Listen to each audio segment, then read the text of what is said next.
보험업이 발달이 돼가지고 앞날에 대한 대비를 할 수 있게 되었습니다. 그래서 보험을 통해서 질병에 걸렸을 때를 대비해서 준비가 될 수가 있고 도움을 받을 수 있게 됩니다. 또 노후를 위해서도 보험을 이용하게 되지요. 그래서 보험을 잘 들어놓으면 노후에도 평안한 또 먹을 양식을 걱정하지 않는 삶이 가능해졌습니다. 또 자녀 학비나 또 기타 또 어떤 게 나오는가 하면 노부모님들 임종시에도 혜택을 받을 수 있는 보험이 있어요. 그래서 보험을 들어놓으면은 미리 좀 들어놓으면은 그런 일을 당했을 때에 아주 수월하게 일을 잘 감당할 수 있게 됩니다. 아주 참 잘하는 일이지요. 근데 문제는 뭔가 하면은 사람들이 보험을 통해서 여러 가지 앞으로 일어날 예상되는 거에 대해서 대비는 잘할 수가 있는데 영생을 준비를 못 한다라는 거예요. 이게 문제예요, 이게. 우리는 이 땅에서 삶으로 그치는 것이 아니라 영원한 천국이 기다리고 있기 때문에 이 땅에서 아무리 보험을 많이 들고 그래서 평안한 삶을 영위했다고 하더라도 영원한 천국에 들어가지 못하고 영원한 징벌 상태인 지옥으로 들어가면은 아무 소용이 없는 거예요. 그래서 우리가 보험도 잘 들어야 되지만은 그리고 또 뭐 또 해야 돼요? 구원을 얻을 수 있는 이 준비도 잘 해야 된다. 그러니까 천국에 들어갈 수 있는 준비를 잘 해야 된다라고 하는 것입니다. 오늘 요한이 이스라엘 백성들에게 외칩니다. 천국이 가까웠느니라. 회개하라. 천국이 가까웠느니라. 하나님의 나라가 임하게 되었다. 하나님의 통치를 가져오시는 자가 있으니 회개하고 마음을 깨끗이 하고 거룩하게 하여 그분을 모셔들어라. 그래서 우리가 다 영생 천국에 이르도록 하자라고 하는 그런 선포이죠. 세례 요한이 지금 광야에서 이거를 선포를 하고 있습니다. 그래서 이 말을 듣고 회개하고 오시는 예수님을 잘 맞이하게 되면은 그는 영생 천국에 이르게 되는 은혜를 잊게 됩니다. 이런 말씀을 통해서 우리가 여러 가지 알 수가 있는 여러 가지 일들을 우리가 알 수가 있는데 먼저 우리가 본문을 보면은 이제 앞에서 예수님께서 뭘 하셨는가 하면은 어린 시절에 하여튼 간에 출생에서부터 시작해가지고 애굽으로 도피에 대한 그런 기사가 나오고 바로 이어서 이제 오늘 1절부터 4절 세례 요한이 이제 예수님이 이제 장성했어요. 그래서 이제 예수님의 때가 임박했다라고 하는 이런 내용을 지금 선포를 하고 있습니다. 세례 요한은 이미 구약에서도 예언이 된 것처럼 그런 예수 그리스도가 오시는 길을 예비하는 사람이다라고 그렇게 예언이 되어 있는 사람이에요. 그가 이제 예수 그리스도의 때가 임박했다라고 그렇게 선포를 하고 있습니다.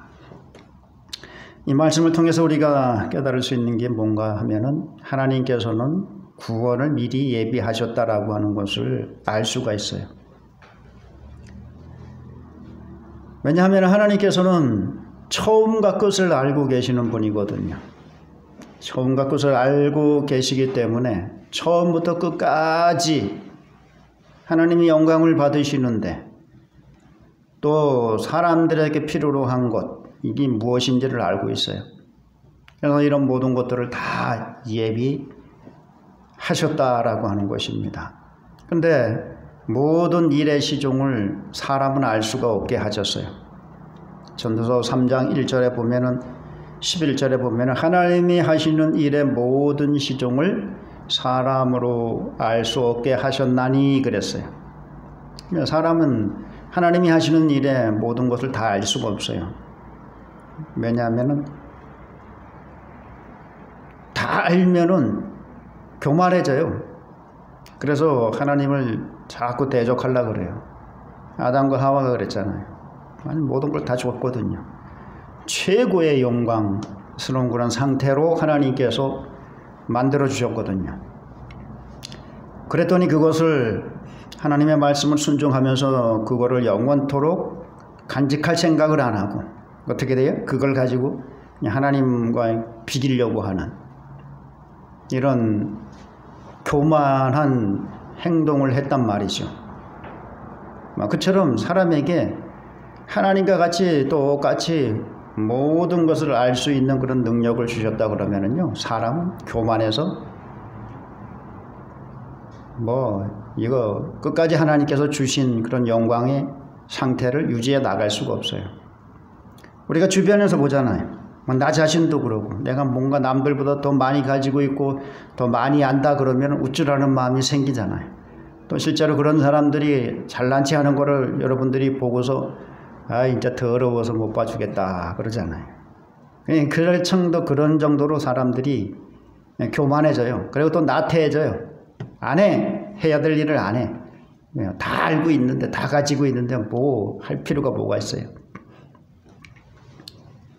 그래서 사람으로 하여금 하나님이 하시는 일의 시종을 다 알 수 없게 하셨다. 그러나 하나님은 다 아시기 때문에 모든 일의 시종을 주관하는 분이시기 때문에 모든 걸 예비하실 수 있어요. 특별히 사람들의 영생도 예비하실 수가 있다라고 하는 겁니다. 그래서 그가 예수 그리스도를 통해서 구원받는 길을 예비하셨다라고 하는 사실을 여러분 믿을 수 있기를 바라겠습니다. 창세기 22장에서 벌써 하나님께서는 죽은 자가 다시 살아나서 그의 백성들을 구원할 아들을 보내주시겠다라고 하는 것을 어떤 사건을 통해서 보여주십니다. 그게 무슨 사건인가 하면은 이삭을 제물로 드리는 사건이에요. 이삭을 제물로 드릴 때 하나님께서는 이삭을 제물로 드리라라고 했지만 그거를 끝까지 허락하시진 않았고 이삭 대신 제물로 드릴 수 있는 양을 준비하고 계셨었어요. 단지 이삭을 제물로 드리라라고 했을 때에는 아브라함이 얼마만큼 하나님을 사랑하고 있는지, 그걸 또 절대적으로 순종하고 있는지 이것을 한번 하나님께서 보고 싶으셨던 것이죠. 그래서 이제 하나님께서 명령하신 대로 이삭을 제물로 드리려고 했는데 보니까 벌써 제물로 드릴 양을 예비하고 계셨더라. 그래서 하나님에 대한 이름이 생겨났지요. 미리 예비하시는 하나님, 여호와 일의 하나님. 그의 산에서, 여호와의 산에서 준비되리라. 미리 이걸 통해서 구원의 길이 예비되어 있다라고 하는 것을 보여주셨어요. 이것을 히브리서 11장에서는 뭐라 그러는가 하면은 아브라함이 이삭을 제물로 드릴 때 하나님께서 죽은 자를 다시 살리실 줄 믿었느니라. 그래서 그 뒤에 히브리서 기자가 뭐라 그런가 하면은 그가 죽은 자 가운데서 다시 받았느니라. 죽은 자 가운데서 다시 받은 거나 다름이 없다라고 하는 거죠. 이 사건은 뭘 예표하는가 하면 미리 보여주는가 하면은 아브라함이 그 하나님께서 말씀하신 창세기 15장에서 말씀하신 아브라함의 그 한 씨, 그가 죽었다가 다시 살아나가지고 그의 백성들을 구원하신다라고 하는 것을 미리 구약적인 방법으로 예표하셨다라고 하는 사실이에요. 여기서도 미리 보여주시는 거예요. 이런 구원의 길이 예비되어 있다 아브라함에게 보여주시는 거예요. 아브라함은 그걸 바라보면서 그거를 믿고 장차 하나님이 지으실 터가 있음을 바라보았으며 그랬단 말이죠. 그러니까 하나님께서는 이 사건을 통해서 그냥 단순히 우리는 그냥 도덕적인 교훈, 아브라함이 순종했습니다, 여기서 그치는데 그게 아니라 이거는 구원사적인 그런 구원사적으로 예표적인 사건을, 예표적인 일을 미리 보여주고 있는 사건이다라고 하는 사실을 여러분들이 믿을 수 있기를 바라겠습니다. 성경의 그 밑에 숨어 있는 그런 영적인 진리를 발견해야 돼요.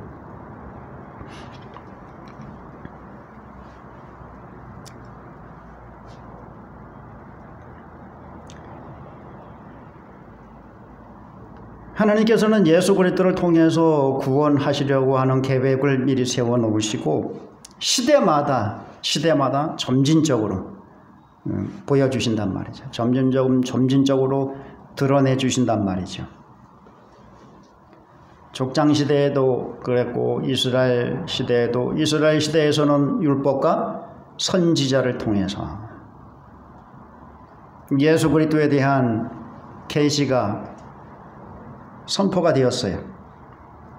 오늘은 세례 요한을 통해서 예수 그리스도 구약에서 율법과 선지자들을 통해서 가르쳐준 우리를 대신해서 대속의 죽음을 죽으시고 우리의 구원을 예비하러 오시는 예수 그리스도의 때가 임박하였느니라 세례 요한이 그렇게 선포를 하고 있습니다. 하나님께서는요, 이 구원을 창세전부터 예수 그리스도를 통해서 구원하시는, 예수 그리스도가 자기 백성의 모든 죄를 대신 짊어지고 십자가 위에서 대속의 죽음을 죽음으로 인하여 모든 율법의 요구를 이루고 모든 하나님의 그 뜻을 성취하는 이런 방식으로 구원을 하시겠다라는 계획을 세우셨어요. 그게 벌써 그 계획이 어디에 나오는가 하면은 에베소서 1장 3절부터 14절 안에 나온단 말이죠. 거기 성부, 성자, 성령의 구원 계획이 다 기록이 되어 있어요. 계획표를 보여주신단 말이에요. 3절로부터 4절 안에는 무슨 말씀이 나와 있는가 하면은 성부께서 창세전에 미리 예수 그리스도 안에서 그의 백성을 예정하셨다 그런단 말이에요. 창세전에 여러분 창조 계약과 동시에 이게 같이 이 계획이 수립되었다라고 하는 사실을 믿을 수 있기를 바라겠습니다. 그러니까 오래전부터 그렇게 준비가 돼 있었단 말이에요. 이렇게 하시는 이유는 뭔가 하면요, 사람이 자기 죄를 스스로 씻을 수도 없고, 그래서 그 죄 때문에 여러분 다시 살아나는 이런 일은 절대로 있을 수 없어요. 그러니까 자기 스스로는 영생하는 길에 이를 수가 없다라고 하는 것을 하나님이 미리 아시기 때문에 하나님께서 하나님의 방법으로 구원을 하시겠다라고 하는 이 계획을 이미 가지고 계셨다는 말이죠. 여러분 율법에 보면은 동해보상법이라는 것이 있었어요. 동해보상법. 눈에는 눈, 이에는 이로. 어떤 죄를 지었는지 그 죄에 상응하는 방식으로 처벌을 하는 이 동해보상법이 있어요. 동해보상법을 통해서도 이미 보여주셨단 말이죠. 여러분 사람들은 죄로 인해서 다 죽어야 돼요. 그리고 죄로 인해서 죽을 그 지옥을 갈 그 사람을 대신할 수 있는 무슨 방법이 있어야 돼요. 그 방법은 뭔가 하면은 죄가 없는 사람이 그 사람을 살리기 위해서 대신 죽어줘야 돼. 이게 동해보상법이에요. 죽으면 죽음으로 갚아야 된단 말이에요. 그러면 여러분 이 세상에는 죄가 없는 사람이 있어요, 없어요? 없어요. 그러면 이 세상의 모든 사람들의 죄를 대속할 만한 그런 가치, 그런 아주 위대한 존재가 있어요, 없어요? 없어요. 없으니까 어떻게 돼요? 하나님이 사람이 돼가지고 이 땅에 오셔서 모든 사람을 대신해서 죽는 방법으로 하나님이 구원하실 수밖에 없었던 것입니다. 이걸 미리 계획하셨다는 얘기예요. 이 방법을. 그거를 쫙 보여주시는 거예요. 족장시대에는 족장시대 사람들에게는 족장시대 그 사람들에게 맞게 이스라엘 백성들에게는 율법과 선지자들의 선포를 통해서, 신약시대에는 그 율법과 선지자들이, 그러니까 구약에서 예언된 그 예수가 바로 이 예수다 밝게 드러내 주시잖아요. 그래서 하나님이 인간의 모습으로 내려와서 자기가 모든 인간들의 죄를 대신해서 죽어주시는 이런 방법으로 사람을 구원한다라고 하는 이 구원의 계획이 너무 깊고 신비로워가지고 아무도 몰랐어요. 사탄도 모르고 세상의 관원도 몰랐다. 그래서 사탄과 세상의 관원이 합작이 돼가지고 예수 그리스도를 십자가에 죽인 거예요. 근데 그걸로 끝나는 줄 알았는데 사흘 뒤에 완전히 전세가 역전되는 현상이 벌어지고 말았다. 그러니까 몰라요. 이 구원의 신비는 아무도 몰라. 하나님이 가르쳐 주시지 않으면 누구도 모르는 거예요. 그래서 로마서 11장 3절 깊도다 하나님의 지혜와 지식의 풍성함이요 그의 판단은 헤아리지 못할 것이며 그의 길은 찾지 못할 것이로다. 사람이 못 찾아요. 사람의 지혜로 하나님의 지혜를 알지도 못해요. 하나님이 가르쳐 주셔야만 아는 거예요.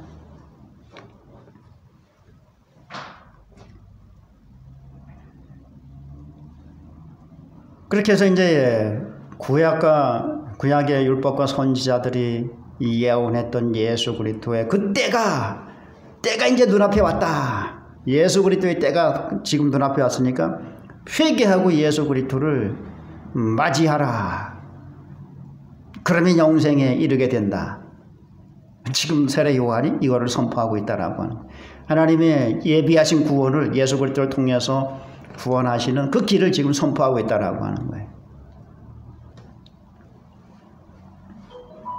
여러분, 이렇게 우리에게 구원을 예비하시고 또 그런 구원에 참여해서 영생을 얻게 해주시는 그 예비하시는 하나님의 이 은혜가 얼마나 감사하고 풍성한지 깨닫고 여러분들이 늘 그분의 그 섭리를 찬양하고 감사드리는 삶을 드릴 수 있기를 바라겠습니다. 그냥 항상 예비하시는 하나님. 뭐 구원만 예비하는 게 아니고 구원받은 백성들의 삶도 다 예비해 놓고 인도해 주신단 말이에요. 그러니 이 하나님을 우리가 감사하고 섬길 수밖에 없다라고 하는 사실을 여러분 믿을 수 있기를 바라겠습니다. 자, 그런데 여러분 세례 요한이 예수님의 때가 임박했다라고 하는 것을 알리기 위해서 4절을 보면은 그가 어떻게 이 일을 위해서 준비해 왔는지를 알 수가 있어요. 그가 이 일을 위해서 어떻게 했는가 하면은 4절에 보면은 요한은 낙타 털옷을 입고 허리에 가죽들을 띠고 음식은 메뚜기와 석청이었더라. 세례 요한은요, 예수님의 그 때가 임박했다. 하나님의 통치가 이제 시작이 되었다. 이제 영생의 길이 활짝 열렸다. 이 복음이죠. 그러니까 이걸 선포하기 위해서, 그리고 이제 예수님께서 본격적으로 이 일을 시작하게 하시기 위해서 준비를 해왔어요. 아주 오랜 시간부터 준비를 해왔습니다. 어떻게 준비를 해왔는가 하면은요, 그는 제사장의 아들이었어요. 사가랴 제사장의 아들이란 말이죠. 그 시대의 제사장의 아들이라고 하는 것은 무엇을 의미하는가 하면은 여러분 금수저예요, 금수저. 요즘으로 말하면 금수저예요. 그냥 뭐 대물림 하는 거예요. 그 당시에 제사장이면은 부와 권세와 명예, 그러니까 모든 걸 다 가지고 있는 그런 사람이거든요. 그래 가만히 있어도 그의 미래는 보장이 된 그런 상태입니다. 가만히 있어도 돼요. 근데 그 모든 것들을 전부 다 포기하고, 그것을 전부 다 포기하고, 내가 하나님 앞에서 이런 모습으로 부름을 받은 사람이다 라고 하는 것을 자각할 때쯤 무슨 일을 했는가 하면은 광야로 들어갔다라고 하는 광야. 그럼 광야는 뭐가 있어요, 여러분? 광야에는 우리가 텔레비를 봐서도 알겠지만은 아무것도 없어요, 광야에는. 그냥 광야 굴 속에 들어앉아가지고 햇볕을 피하고 그냥 거기 들어앉아가지고 뭘 합니까? 할 수 있는 일이 없잖아요. 근데 거기 가서 뭘 했어요? 세례 요한이. 그냥 기도와 말씀과 그냥 경건을 연마하는 이런 일로 시간을 보냈단 말이죠. 이런 일로 준비를 했다라고 하는 거예요. 그래서 그의 경건의 능력이라고 하는 거는요, 우리가 상상할 수 없을 정도로 아주 강하고 많은 사람들에게 영향을 끼쳤다라고 하는 사실을 믿을 수 있기를 바라겠습니다. 그러니까 다시 말하면은 그는 내가 이렇게 위대한 인물을 오시는 길을 예비하는 사람으로서 거기에 합당한, 거기에 걸맞는 준비를 해야 된다라고 생각을 해가지고 자기 자신을 부정하고 거기에 맞는 경건성을 연마하기 위해서 광야로 들어간 거예요. 여러분, 광야의 영성이 얼마나 능력이 있고 그게 얼마나 하나님의 영광을 드러내는 영성인지 우리가 이미 출애굽 때 그 광야 생활을 통해서 이미 보았어요. 여러분, 광야의 그 영성이라고 하는 거는요, 다른 게 아니에요. 오로지 하나님만 절대적으로 의존하는 거예요. 하나님의 말씀을 절대적으로 순종하고 하나님의 능력만 절대적으로 순종하고 오로지 하나님의 인도만 따라가는 이게 광야의 영성이에요. 이스라엘 백성들이 광야의 영성이 어떻게 했어요? 율법대로 그냥 따라가는 거예요. 그러면서 하나님의 인도하시는 그 하나님의 임재의 상징인 구름 기둥이 가면은 가고 서면은 서요. 하루 동안 서 있으면 하루 동안 서 있고 일주일 동안 서 있으면은 일주일 동안 서 있고 한 달 뒤에 움직이면 한 달 동안에 움직이질 않아. 그냥 그게 광야의 영성이. 그랬더니 하나님께서 어떤 은혜를 그들에게 부어주세요. 40년 동안 광야를 걸어다녔는데 발이 부르트지 않게 해주셨어요. 여러분, 이 또 우리 특전사 강철 부대라고 하는 프로그램이 있어서 나는 이거 짤방을 보는데 참 재미있더라고요. 야, 진짜 체력적으로 특수부대 이 훈련이라고 하는 게 체력적으로 저렇게 강인한 군인들을 만들어내는구나. 그런데 제일 무서워하는 게 뭔가 하면은 천리행군이더라고요. 천리행군. 천리행군이라고 하는 건 서울서 부산까지 걸어가는 거. 딱 시간을 줘요. 뭐 한 달, 뭐 1년 내내 걸으라는 게 아니라 뭐 일주일 안에 어디서부터 출발해가지고 일주일 뒤 몇 시까지 그 시간에 못 들어오면은 그 시간에 못 들어오면 또 거기에 대한 또 벌이 있어요. 벌이. 근데 그 천리 행군을 하다 보면은요, 막 발이 뭐 부르터가지고 막 껍질이 벗겨지고 막 2번 3번씩 껍질이 벗겨지고 그러더라고요. 그렇게 강인하게 훈련을 하는 군인들인데도 천리 행군을 할 때는 이 발바닥이 부르터가지고 2번 3번 껍질이 벗겨지고 그래가지고 그냥 고통스러워하는 것을 볼 수가 있어요. 그런데 여러분, 40년 동안 발이 부르트지 않았다라고 하는 사실을 믿을 수 있기를 바라겠습니다. 그게 광야의 영성이에요.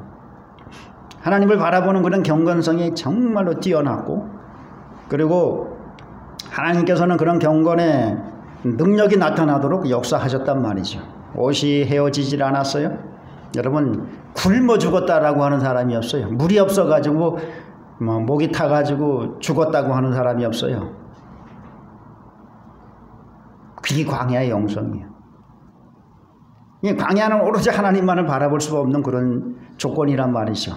그러니까 그렇게 해서 하나님을 바라봤더니 하나님께서는 그런 삶 위에 모든 것을 다 채워주시고 모든 필요를 다 충족시켜 주시는 이런 은혜로 축복하셨다라고 하는 사실을 믿을 수 있기를 바라겠습니다. 이게 광야의 경건성이에요. 광야의 경건성. 그러니까 세례 요한이 광야로 들어가가지고 이런 경건을 연마한 거예요. 그냥 오로지 하나님의 말씀에 의지하고 오로지 하나님의 그 능력을 바라보면서 거기서 낙타 털옷을 입고 금욕적인 생활을 해가면서 세상과 딱 단절을 금욕적인 생활을 해가면서 그렇게 예수님, 그 위대한 구주가 되시는 예수님의 오시는 그 길을 예비하는 자에 합당한 그 준비를 했다라고 하는 사실을 여러분 믿을 수 있기를 바라겠습니다. 여러분, 이 구원의 은혜에 동참하고 또 하나님께서 전개해 나가시는 이 구원의 사역에 동참하는 선조들, 성경시대의 그 위대한 인물들뿐만 아니라 역사상의 우리의 앞서간 선조들도 다 그런 경건성을 연마했다라고 하는 사실을 여러분들이 아셔야 됩니다. 그냥 하는 게 아니에요. 그만한 경건의 능력을 여러분들이 연마를 해야 돼요. 그게 왜 그런지 아세요? 여러분, 이 신앙은 얼마나 큰 일을 했느냐, 얼마나 많은 일을 했느냐가 중요한 게 아니에요. 얼마나 네가 가지고 있는 경건성을 가지고, 경건의 능력을 가지고 많은 사람들에게 감화를 끼쳤느냐, 이걸 가지고 평가를 받는 거예요. 그러니까 규모가 크냐 수가 많으냐로 평가를 받는 게 아니라 그들이 가지고 있는 경건의 그 능력, 그들이 가지고 있는 그 신앙의 그 능력을 가지고 얼마만큼 사람들에게 많이 영향을 끼쳤느냐, 이걸 하나님께서 중요하게 보신다라고 하는 사실을 믿을 수 있기를 바라겠습니다. 그러니까 여러분, 세례 요한도 마찬가지고 사도 바울도 마찬가지고, 사도 바울도 광야에 들어가 가지고 연말을 해서 한 그런 훈련도 있고, 또 고향 다소에 가 가지고 한 10년 가까이 이런 준비를 한 적이 있단 말이죠. 이 사람들이 뭔 수가 많고 돈이 많고 뭐가 많아 가지고 그런 큰 일을 감당했던 것이 아니에요. 딱 한 가지, 경건의 능력. 그래서 고린도후서 10장 몇 절이죠? 4절에, 고린도후서 10장 4절. 나는 하나님의 능력으로 싸우는 사람이라 그래요. 하나님의 능력은 모든 이론과 모든 진을 파괴하는 그런 능력이라는 거예요. 그러니까 이 능력으로 사람을 얼마만큼 영향을 끼쳤느냐, 이걸 가지고 하나님이 평가를 하시는 거예요.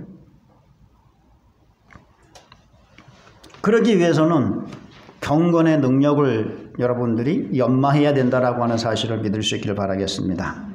그러니까 구원받은 성도라면은 구원받은 성도다운 경건성, 이걸 가지고 지금은 영성이라 그러는데 영성이라고 하는 말을 쓰면 안 돼요. 영성은요, 지금은 고유 명사가 아니라 일반 명사가 돼버렸어요. 모든 분야에 다 영성을 씁니다. 뭐 체육계에서는 체육의 영성, 뭐 미술계에서는 미술의 영성, 불교에서는 불교의 영성이라고 그러고, 근데 성경에서는 영성이라고 하는 말을 사용하지 않고 경건이라 그래. 경건은 뭘 의미하는가 하면은 오로지 하나님만의 바라보는 마음과 삶이 하나님께 집중이 되어서 하나님과 동행하는 그런 삶의 정도를 이야기하는 거예요. 그게 경건. 그래서 성도다운 이 경건을 연마를 해야 돼요.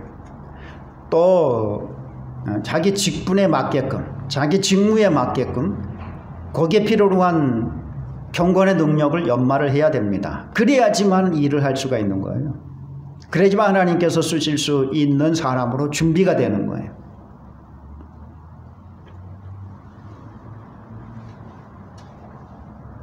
삼손 같은 사람도 처음에는 상당히 경건의 능력이 뛰어났었는데 그가 타락을 했어요.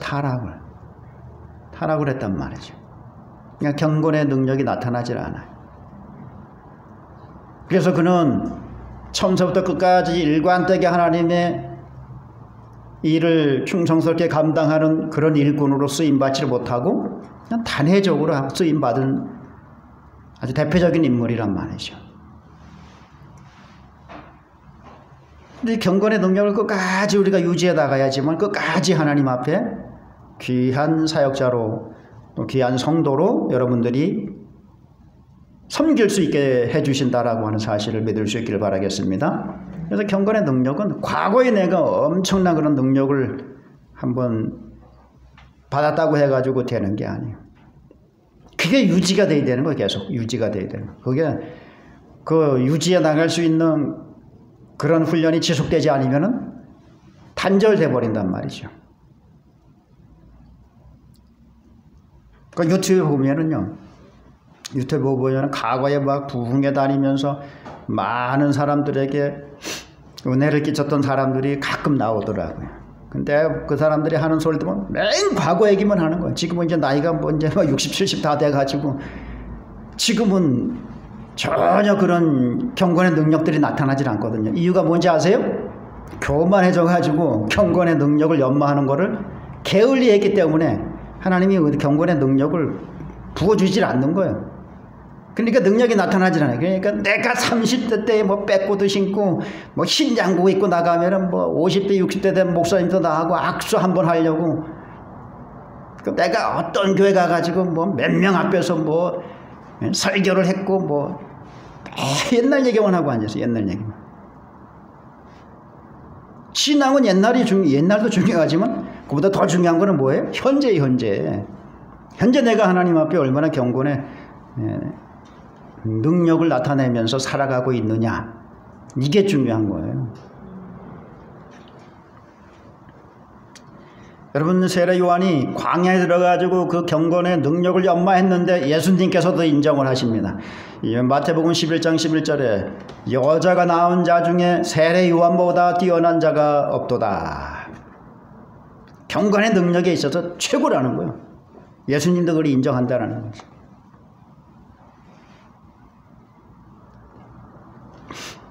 그리고 모든 선지자들 중에서도 예수님을 만났던, 예수님을 직접 눈으로 보고 직접 만났던, 그러니까 세례 요한보다 뛰어난 선지자가 없는 거예요. 경건의 능력에 있어서도, 그리고 예수님과의 관계에 있어서 직접 예수님의 길을 예비했던 사람이니까 세례 요한보다 나은 자가 없다라는 거예요.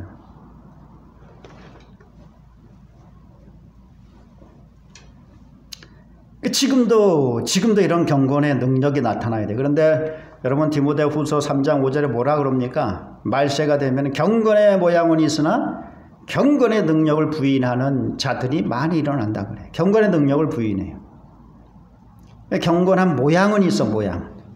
다 기도한다 그러고, 다 하나님 말씀 묵상한다 그러고, 다 자기가 무슨 경건을 위해서 무슨 일을 한다 그러잖아요. 그래서 경건의 모양을 있어 보이는데 경건의 능력은 나타나질 않아요. 이거는 뭐예요? 다 거짓말이라는 거죠. 그냥 말뿐이라는 거죠. 지금은 그래요. 지금은 경건의 능력이 이렇게 나타나질 않아요. 지금 왜 그런가 하면은요. 경건의 능력을 연마하지 않고서도 일을 할 수 있는 여건이 구비가 되어 있기 때문에 그래요. 돈만 있으면 돼요. 돈만 있으면. 여러분, 큰 교회 목사님들하고 작은 교회 목사님들하고 차이가 뭔지 아세요? 큰 교회 목사님들은 막 담대해 보이고 아주 적극성이 있어 보이고 아주 진짜 일을 많이 잘하는 것 같았고, 작은 교회 목사님들은 못할 것 같아요. 실제로 그래요. 그 이유가 뭔지 아세요? 돈이에요. 돈만 있으면은요, 뭘 하겠다고 딱 계획만 하면은 다 할 수 있거든요. 지체할 필요가 없어요. 합시다 하면 그냥 다 되는 거예요. 근데 작은 교회는 어떻게 되는지 아세요? 뭘 하고 싶은 계획이 있어도 돈이 없는 거예요. 그러니까 해야 되나 말아야 되나, 그냥 이렇게 돈을 또 구해보려고 해보니까 안 돼. 그러니까 포기하는 거예요. 그 차이에요. 무슨 경건의 능력이 뛰어나가지고 그렇게 하는 게 아니에요. 돈이 있느냐 없느냐에 따라서 그렇게 보이는 거예요. 근데 큰 교회 목사는 거침이 없잖아요. 목회 활동비도 한 달에 몇백만 원씩 주고 그러는데, 그러니까 그냥 앞에 나가서 그냥 탁탁 그냥 내지르고 그냥 소리만 하면 돼. 선포만 하면 다 돼. 그러니까 능력이 있어 보이는 거예요. 근데 작은 교회 목사님들은 능력이 있어도 뒷받침이 안 되니까 참 이게 힘들게, 일을 힘들게. 그러니까 매사 담대함이 없다, 너무 위축되어 있다, 그런 소리를 하는데, 그렇게 말씀하시면 안 돼요. 그건 잘못 본 거예요. 돈이나 해요. 지금 사역을 돈이 해요. 경건의 능력이 뭐고 필요 없어요. 돈만 있으면 돼요. 돈만 있으면은요, 얼마든지 일을 할 수가 있어요, 지금. 그러니 무슨 경건에 영향력이 있어요. 세례 요한은 보세요. 그 기세등등한 바리새인, 사두개인 이런 관원들이 나와가지고 이 독사 이 자식들아 하고 그냥 막 책망을 해도 꼼짝을 못 하잖아요. 그 경건의 능력이 그만큼 뛰어나기 때문에 선한 자나 악한 자나 그 앞에 다 압도되는 거예요. 경건의 능력 앞에. 지금은 그렇잖아요. 돈이 다 해주니까 경건의 능력이 없어도 되고 뭐 그냥 세상에다 찾으면은 얼마든지 사용할 수 있는 것들이 수단들이 넘쳐납니다. 넘쳐나요. 그러니까 돈만 있으면은 뭐 제가 이제 비대면 예배를 이렇게 본격적으로 한번 이 영상을 이제 밖으로 송출을 해보려고 장비를 지금 찾고 있어요. 장비를. 그러니까 최소한으로 들여도 한 200만 원은 들어가겠더라고요. 최소한으로 들여도 한 200만 원은 들어가겠더라고요. 돈만 있으면 딱 하다가 그런 거 설치 딱 해놓고 하면은 되거든요. 돈만 있으면 구할 수 있는 게 너무 많아요. 수단들이. 그러니까 이제 돈으로 그냥 수단을 딱 만들어가지고 해버리는 거예요. 뭐 경건의 능력이 뭐가 필요했어요? 뭐 기도가 뭐 필요했어요? 돈만 있으면 되는데. 사람이 있겠다 뭐 그냥 돈이 있겠다 뭐 그냥 합시다 하면 다 되는 거죠. 그러니까 크고 많은 일들을 하는데 영향력을 끼치지 못하는 거예요. 영향력이 나타나질 않는 거예요. 영향력. 사람을 감화 끼쳐서 따라오게 하는 또 변화시키는 그런 영향력이 나타나질 않아요. 그게 문제라는 거예요. 이거는 경건의 능력에서만 나타나는 거라고 하는 사실을 믿을 수 있기를 바라겠습니다. 그래서 과거에는 돈이 없어도 경건의 능력이 뛰어나면은 말을 하면은 상대방이 그 말을 듣고 깨우치고 하는 이런 역사가 일어났는데 지금은 안 되잖아요. 그런 게. 경건의 능력을 포기했기 때문에 그래. 경건의 능력을 포기하고 인간적인 방법, 세상적인 방법으로 모든 사역을 대체를 했기 때문에 경건의 능력은 나타나질 않아요. 이게 문제라는 거예요. 현 시대. 그러니까 교회가 뭐 그렇게 뭐 세계 뭐 20대 교회 중에서 뭐 절반이 뭐 우리나라에 있니 뭐 3분의 2가 우리나라에 있느니 하면서도 우리나라 교회가 지금 우리 대한민국 백성들에게 어떤 평가를 듣습니까? 그 영향력이 그만큼 없다라는 거예요. 나타나지 않는다는 거예요. 이건 뭐예요? 경건의 능력이 없다라고 하는 거예요. 그것만큼 경건의 연마가 이루어지질 않고 있다라고 하는 거예요. 이게 시대적인 상황이에요. 유럽과 미국 교회가 그랬어요. 풍부하기 때문에 안 하는 거예요. 기도하는 걸 그치고 하나님 말씀 순종하고 하나님 말씀대로 하면서 그 능력을 경험하는 이거를 포기했단 말이죠. 그냥 이성적으로 그냥 뭐 돈 가지고 그렇게 하다 보니까 어떻게 돼요 지금? 유럽 교회는 거의 다 뭐 몰락 지경에 이르렀고 미국 교회는 어떻게 돼요? 완전히 막 세속화, 변질, 타락. 그걸 눈으로 보면서도 그걸 따라가고 있단 말이에요. 많은 교회와 지도자와 성도들이 그거를 좋아가지고 따라가고 있단 말이에요. 여러분 이래가지고는 경건의 하나님께서 요구하시는 경건의 능력이 나타나질 않아요. 구원받은 사람으로서의 합당한 경건성이 나타나질 않아요. 세례 요한은요. 자기가 예수님이 어떤 분인 줄 알아. 어떤 인물인 줄 알아. 자기 백성을 죄에서 구원하실 분이라는 거예요. 그러면 이런 분을 오시는 길을 예비하는 자로서 이분이 오신다라고 하는 걸 선포하는 자로서 내가 비리비리 해가지고 이게 되겠냐는 거예요. 그러니까 그냥 경건의 능력을 연마하겠다고 자기가 그런 사람으로 부름을 받았다라고 하는 소명을 발견하는 자각하는 그때쯤 광야로 들어가는 거예요. 광야로 들어가가지고 그냥 하나님만 바라보면서 경건을 연마를 했습니다. 여러분 지도자는 지도자다운 경건성이 있어야 돼요. 이 경건성에는 뭐가 있는가 하면은요. 영적인 능력이 있고 지적인 능력이 있고 도덕적인 능력 다 포함된 걸 가지고 경건성이라 그러는 거예요. 이게 하나님의 말씀과 일치되는 그런 지성과 그런 영적인 능력과 그런 도덕성 이게 잘 갖춰져야 돼요. 지도자는 지도자다운 이런 경건성이 갖춰져야 되고 구원받은 성도는 또 구원받은 성도다운 경건성이 있어야 되고 구원받은 성도에게 하나님께서 각각 부여해 주시는 그런 직무가 있단 말이지. 거기에 맞는 경건성이 예비되어야 된다라고 하는 사실을 여러분 믿을 수 있기를 바라겠습니다. 그래야지만 하나님께서 여러분들을 통해서 영광을 받으시고 하나님의 영광이 세상에 선포가 되는 거예요. 그렇게 하면 안 돼요. 그렇게 안 되면, 준비가 안 되면 아무리 나가서 해도 하나님의 영광이 세상에 드러나질 않습니다. 이거 돌아오는 건 욕밖에 안 들어요. 돌아오는 건 비난밖에 안 들어봐요. 이런 거를 통해서 우리가 지금 모습이, 현재 우리의 모습이 어떤지를 잘 판단하고 시험하고, 그래서 교회와 성도와 지도자들은 각각 합당한 경건의 능력을 준비해야 된다라고 하는 사실을 여러분 믿을 수 있기를 바라겠습니다. 여러분, 하나님은 구원에 대해서 미리 알려주시는 분이에요. 미리 보여주시는 분이에요. 그래야지만은 알기 때문에 그래. 죄와 허물로 죽었어요. 그렇게 안 하면은, 안 알려주시면은 몰라. 그렇기 때문에 미리 알려주시는 거예요. 근데 어떻게 구원의 계획을 예비하셨는가 보니까 예수 그리스도가 십자가에 달려 돌아가심으로 인하여 모든 죄인들을 대신해서 죽어주시고 그를 믿는 자는 구원을 하시겠다. 이런 계획을 가지고 계셨더라는 거예요. 그 예수 그리스도가 그 구원을 성취하기 위해서 지금 와 있다. 눈앞에 와 있다. 세례 요한이 이걸 선포하고 있는 것입니다. 이런 구원의 은혜를 예비하신 하나님 앞에 여러분들은 감사와 찬양을 돌릴 수 있기를 바라겠습니다.